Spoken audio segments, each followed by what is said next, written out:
More breaking news coming in. Our reporters on the ground are giving us the information that the forces are now arrived actually in Katpahari and they've begun the final assault against the Maoists.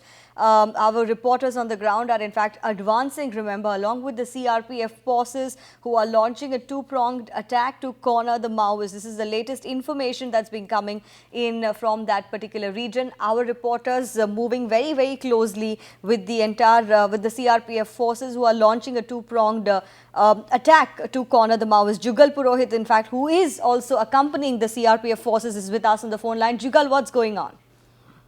Our end, which is basically from Lalgarh on to Kantapahari, the forces have advanced beyond a place called Boropelia, which is barely 2 kilometers before Kantapahari. So, as of now, there hasn't been much resistance which has come this way.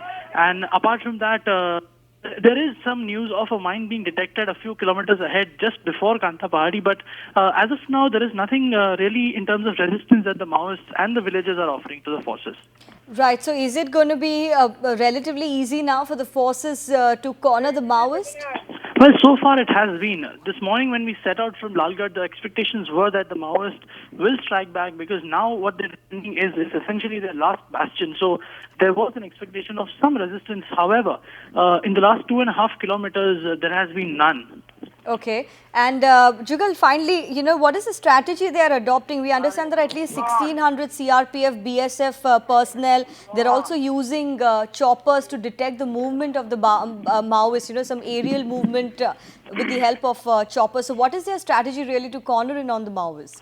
Well, to begin with, they are indeed using choppers right now. One of the choppers just flew above our head into the areas which are controlled by the Maoists. The choppers are essentially to track the movement of a group of individuals. Wherever they see a group of individuals moving around, they immediately inform the police and the advancing parties of that.